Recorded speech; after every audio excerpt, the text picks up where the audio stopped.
Someone in your life is testing you right now, and you have no idea you are being graded. It doesn't look like a test. There is no announcement, no warning, no obvious moment where someone says, "I am about to find out what kind of person you really are." It comes disguised as an ordinary interaction, a small favor, a casual comment, a tiny crossing of a line, a moment of pressure.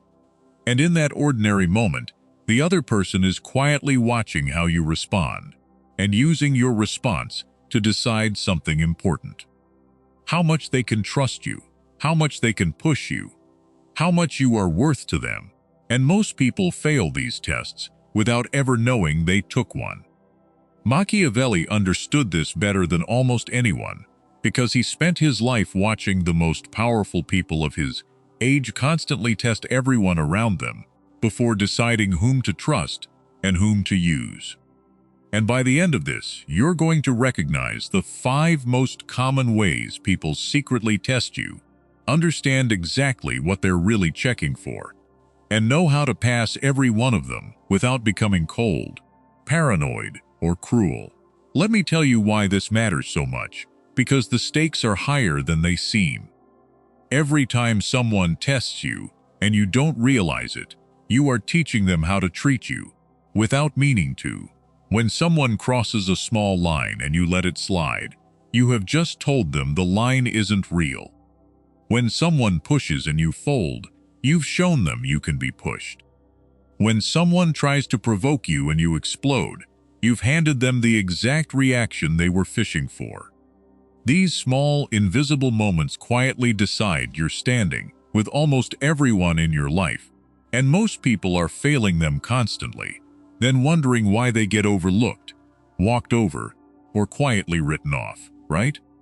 You can already feel a few of these moments from your own past.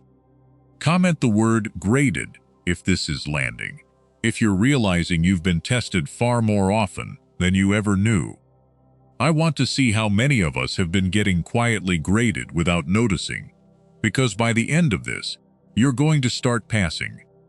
Let me show you the 5 signs, and what each one is really checking. First, a quick word on why this happens at all, because it's not as sinister as it sounds, and understanding that keeps you sane. People test each other because trust is expensive and dangerous to give blindly. Before someone relies on you, promotes you, opens up to you, or lets you close, some part of them needs to know who you actually are under pressure, not who you claim to be. So they run small, low-cost experiments. They probe, they push a little, and watch. Machiavelli, observing the brutal courts of his time, saw that the powerful never trusted words, only tests. They watched how a person behaved in small, revealing moments, and they read those moments like a language, because how someone handles a small test is exactly how they'll handle a large responsibility. The tests aren't always hostile, but they are always happening, and once you can see them, a huge amount of your life suddenly makes sense. Sign 1: the boundary probe. The first sign someone is testing you is the boundary probe. They cross a small line on purpose and watch what you do. It's almost never a big violation at first, that's the point. It's small enough to be deniable. They show up late and see if you say anything. They make a joke slightly at your expense and watch your face. They ask for something a little unreasonable and see if you push back. They borrow something and return it late, or not at all, and wait. And in that moment, they are not really being careless or rude. They are gathering information. They are finding out exactly where your limits are, and more importantly, whether your limits are real or just decorative. Here is what they're truly checking. Do your boundaries have teeth, or are they just words? Because most people announce boundaries, they don't enforce. And a person testing you learns everything they need to know in the first small crossing. If you let the small line slide, you have told them the larger lines will slide too. You've shown them the whole fence is just painted on. And from that moment, they will take exactly as much as you allow, because you taught them, in one small unenforced moment that there is no real cost to taking. So how do you pass? Not with anger, not with a lecture, just with a calm, clear, unbothered response to the small thing. In the moment it happens. A simple, level, "That doesn't work for me," a quiet, "Please don't do that." You don't have to make it a confrontation. You just have to show calmly that the line is real and that you noticed. That single small act of quiet enforcement tells the tester everything. It says, this is a person whose limits mean something. And it changes how they treat you from that point forward. And notice how much easier it is to hold the small line than the large one. The person who lets 10 small crossings slide, hoping to avoid conflict, doesn't avoid conflict at all. They just postpone it and let it grow until one day they explode over something big because they never addressed anything small. The calm, small, in-the-moment correction is not the aggressive option. It is the gentle one. It keeps the whole relationship honest because the other person always knows exactly where they stand with you. There is nothing kind about letting someone walk warfer and further over a line you'll eventually resent them for crossing. The kindest thing for both of you is to keep the line clear from the very first small test. Comment the word boundary if you know you've let small lines slide to avoid conflict, and watch them quietly grow into something you resented. Because seeing that pattern is how you start holding the line while it's still small. Sign to the emotional bait. The second sign is the emotional bait. They provoke you lightly and watch whether you lose control. This one is everywhere, and it's one of the most revealing tests there is. Someone says something slightly cutting, slightly unfair, slightly designed to get under your skin, and then they watch. A backhanded compliment, a dismissive remark, a little poke at your insecurity, a provocation just sharp enough to make you want to react. And the whole test is in your reaction. Because the person who can make you lose your composure has found the buttons that control you, and a person who knows your buttons has power over you. What they're checking is simple. Can I rattle you? Are you in control of yourself? Or can I take control of you with a few well-placed words? Machiavelli understood that the person who cannot govern their own reactions can be governed by anyone willing to provoke them. The moment you explode, snap, or visibly lose your calm, you've shown the tester that your composure is fragile, that you can be steered, that all they have to do to move you is find the right pressure point. You've handed them a remote control to your own emotions. And passing this one is about the pause. When you feel that hot flash of provocation, the urge to snap back, that is the exact moment the test is being scored. So you pause, one breath. You let the provocation hang in the air without becoming yours to carry. And then you respond, if at all, with calm you didn't have to fake, because you took the second you needed to find it. The unbothered response, the refusal to take the bait, tells the tester that you are not available to be steered. And there is almost nothing that commands more respect than a person who simply cannot be rattled. Comment the word bait if you've ever taken it, snapped at a provocation that was designed to make you snap, and realized only later you'd been played. Because naming it is how you stop biting the hook. Sign 3, the loyalty test. The third sign is the loyalty test. And this is the most important one to understand, because it reveals the tester as much as it tests you. Here is how it works. Someone comes to you and shares a piece of gossip, or criticizes a person who isn't there, or tells you a small secret, and then they watch. Do you join in? Do you add fuel, share your own dirt, pile on? Do you repeat the secret to someone else later? Or do you stay measured, decline to trash the absent person, and keep the confidence? They are finding out what kind of ally you are, specifically, whether you're the kind of a person who talks about others behind their backs, because if you'll do it about someone else, to them, you will do it about them. to someone else. What they're checking is your discretion and your character. Will you keep a confidence? Will you resist the easy bonding of shared gossip? Are you safe to trust with something real?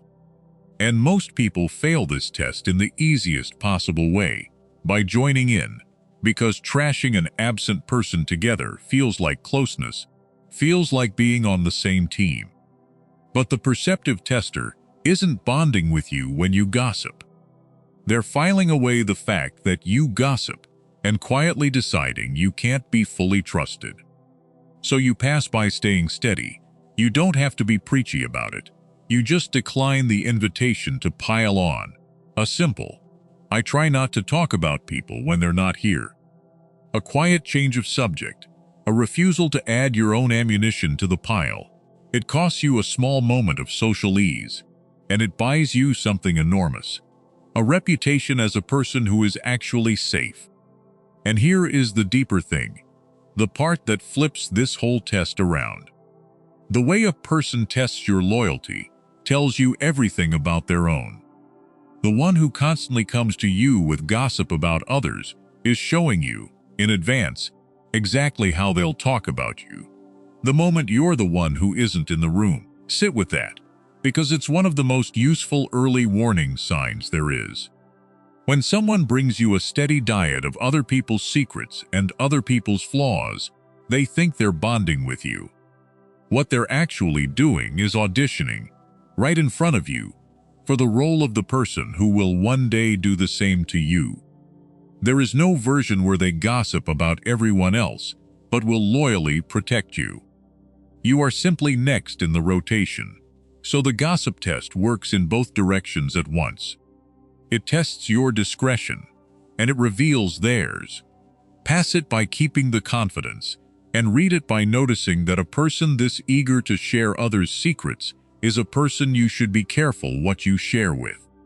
Now here is the part almost no one realizes, the thing that will make you rethink your entire past, and it's a little uncomfortable. You have already failed tests you never knew you were taking. Many of them. Think about the doors that have quietly closed in your life for reasons you never quite understood. The person who seemed to like you and then cooled off, and you never knew why. The opportunity that went to someone else. The trust that never quite got extended to you. The promotion, the closeness, the invitation that never came. In many of those cases, you were tested in some small, invisible moment, and you failed it without ever knowing, and the door closed silently, and no one ever told you why. Because that's how it works. Nobody announces that you failed. They just quietly adjust how they treat you, forever, based on a moment you don't even remember. That's the unsettling truth. The most important tests in your life are the ones you never see, scored by people who never tell you the results. And that can feel bleak until you flip it, because here is the empowering side. The moment you can actually see these tests, you stop failing them by accident. Every one of those silent doors that used to close for mysterious reasons, you now get a chance to keep open, simply by recognizing the test as it happens, and responding with the calm, the boundaries, and the discretion that pass it. You have spent your whole life being graded on an exam you couldn't see. This video is you finally getting to see the questions.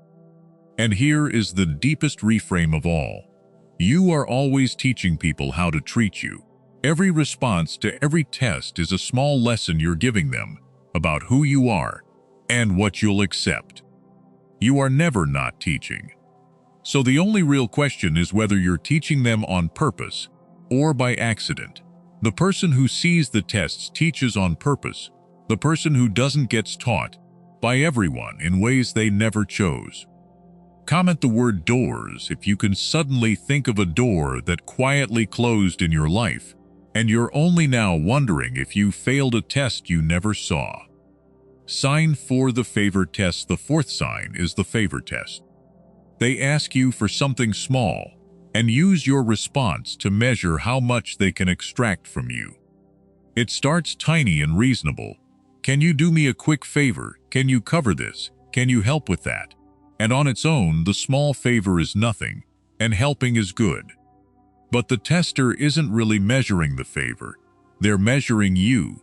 They're finding out how easily you say yes, whether you have the ability to say no, whether your time and energy have a guardian, or are simply available for the taking. And the small favor is just the opening bid. If you say yes to everything instantly, without any friction, you've shown them that your resources are unguarded, and the asks will grow. First a small favor, then a larger one, then a pattern, until you're the person everyone leans on and no one considers, drained by 100 yeses you never really chose. What they're checking is whether you can be extracted from freely. And the trap is that saying yes feels generous, feels kind, feels like being a good person. But a yes you didn't actually choose isn't generosity. It's just weak boundaries wearing generosity's clothes. The person whose yes means nothing, because they can never say no, quickly finds their yes is worth nothing too. Passing this test does not mean becoming stingy or refusing to help. It means that your yes is a real choice, which requires that your no is available. So when the favor comes, you pause, just briefly, and you actually decide instead of reflexively agreeing. Sometimes the answer is a warm yes. Sometimes it's, I can't this time, and that pause. That real deciding changes everything. It tells the tester that your help is a gift you choose to give, not a resource they can simply take. And a chosen yes from a person who can say no is worth 100 times more than the automatic yes of someone who never could. Comment the word yes if you're the person who says it too easily and you felt yourself getting drained by favors you never really agreed to, because seeing that pattern is the first step to reclaiming your no. Sign 5, the withdrawal test, and the 5th sign is the withdrawal test. They suddenly go cold, distant, or quiet, and watch whether you panic and chase. This one is subtle, and it's often not even fully conscious, but it's constant. Someone pulls back a little, goes quiet, becomes less available, less warm, a bit distant, for no clear reason, and then they watch what you do. Do you panic? Do you chase?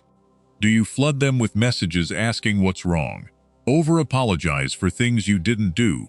Become anxious and clingy and desperate to restore the warmth?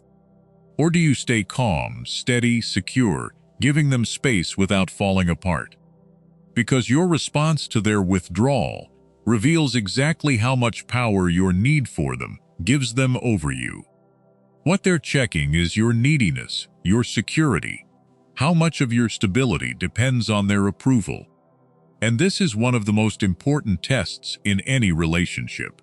Because the person who panics and chases at the first sign of coldness has revealed that they can be controlled through withdrawal, that their emotional stability is in someone else's hands. The moment you chase, you've shown that your peace depends on their warmth, and a person who controls your peace controls you. Passing this one is hard, because it goes against a real and human fear. But it comes down to staying grounded in yourself when someone else withdraws. Not cold, not punishing, not playing games back, just steady. You give them the space. You don't chase, don't panic, don't collapse into anxious pursuit. You remain warm but self-possessed, available but not desperate. And this does two things at once. It passes the test, showing you're secure rather than needy. And it also reveals something crucial about them, because a person who deliberately withdraws to test your reaction, to make you chase, is showing you they're comfortable using your love as a lever. That's worth knowing too, and here is the quiet paradox at the center of this one. The chasing that feels like it will bring someone back is almost always the thing that pushes them away. Desperation repels. The anxious flood of messages, the over-apologizing, the visible panic, all of it makes you smaller in their eyes, not more precious. Whereas the calm, secure response The person who can weather a little distance without falling apart is magnetic. So the very thing your fear is screaming at you to do, chase, is the thing that fails the test. And the thing that feels almost impossible, staying grounded, is the thing that passes it and often brings the warmth back on its own. Your security is not just how you pass the test, it's the most attractive thing about you. Comment the word chase if you've ever panicked and chased when someone went cold, and watched it push them further away instead of pulling them back. Because almost everyone has done it, and seeing it is how you start to stop. So here's where I have to challenge something, because this whole video could send you the wrong direction if you let it. You might be walking away from this thinking that everyone is a manipulator, that every interaction is a hidden test, that you need to become guarded, suspicious, and cold, treating every person as an adversary probing for weakness. And that would be a disaster, both for your relationships and for your soul. Because most people are not running cold, calculated tests on you. Much of this testing is unconscious, instinctive, the ordinary way humans feel each other out. And the people who love you are not your enemies for wanting to know they can trust you. Becoming paranoid, treating everyone as a threat, is not passing the test. It's failing a much bigger one, the test of whether you can stay open and warm in a world that occasionally probes you. So here is the real skill, and it's not suspicion, it's discernment. Seeing the tests clearly does not mean assuming malice. It means responding to the small revealing moments with calm, boundaries, and self-possession, regardless of whether the other person meant them as a test or not. Because the beautiful thing is that the exact same response passes every version. Calm boundaries, steady composure, quiet, a chosen yes, a grounded response to withdrawal. These serve you perfectly, whether the person testing you is a manipulator probing for weakness or a good person hoping to find someone they can trust. You don't need to figure out anyone's intentions. You just need to become the kind of person who responds well to pressure, and then it no longer matters who's testing and who isn't. You pass with the manipulator by being unexploitable, and you pass with the person who loves you by being trustworthy. Same calm, same you. And one more thing, the most important. Seeing all of this is not permission to become a tester yourself, to start manipulating others with cold little loyalty traps and withdrawal games. That's the path to becoming the very thing this video is helping you defend against. The goal was never to learn to manipulate. It was to stop being manipulated and to become genuinely the kind of solid, trustworthy, unexploitable person that both the manipulators give up on and the good people are lucky to find. Comment about the one person in your life you never have to pass a test for, the one you can be completely at ease with. Because those relationships free of testing are the whole reward at the end of all this. So let's bring the 5 signs together, because underneath them is one single truth. The boundary probe checks if your limits are real. The emotional bait checks if you can be rattled. The loyalty test checks if you can be trusted and reveals whether they can be. The favor test checks if you can be extracted from. And the withdrawal test checks how much your need gives them power over you. 5 tests and the same quality passes them all. Self-possession, a calm, grounded, boundaried person who cannot be easily rattled, extracted from, or controlled. And here's the whole thing in one sentence. You are always teaching people how to treat you by how you respond to their tests. And the day you can finally see the tests is the day you get to decide the lesson. That's what Machiavelli understood, watching the courts of his age. The powerful weren't stronger or crueler. They were simply awake to the constant testing that everyone else was sleeping through. And because they could see it, they passed it, again and again, while others failed without ever knowing why. You can be awake to it too, not paranoid, just so. The tests, let me bring it home. Machiavelli spent his life among people who tested each other constantly, and the great lesson he drew from it was not to become a cold manipulator. It was to become clear-eyed, to stop being naive about the fact that people are always, quietly, deciding how to treat you based on how you handle the small revealing moments. And once you see that, you stop sleepwalking through your own life, failing invisible exams, and wondering why doors keep closing. You wake up. You start noticing the small moments for what they are. And you start passing, not by becoming hard, but by becoming solid. So here's what I want you to take from all 5 signs. The next time someone crosses a small line, provokes you, invites you to gossip, asks a favor, or goes suddenly cold, I want a small alarm to go off in your mind. Not panic, just awareness. Is this one of the moments? And then respond the way a grounded person responds. Calm, boundaried, discreet, chosen, secure. Not because everyone is your enemy, but because a person who responds well to pressure is a person who gets treated well, trusted deeply, and quietly respected by everyone, the manipulators and the good people alike. You have been graded your whole life, without knowing it. Starting today, you get to see the exam. Tell me which of the 5 tests you most needed to hear. One word in the comments and I read them. Boundaries, bait, loyalty, favors, withdrawal. Whichever one just named a pattern you've been failing without knowing. Mine for years was the favor test, because I thought saying yes to everything made me a good person when it just made me an easy one. Now my yes means something. What's yours? Put it down below. And the next time you feel a small ordinary moment quietly turn into a test, remember, you're being graded. Make it a lesson you chose.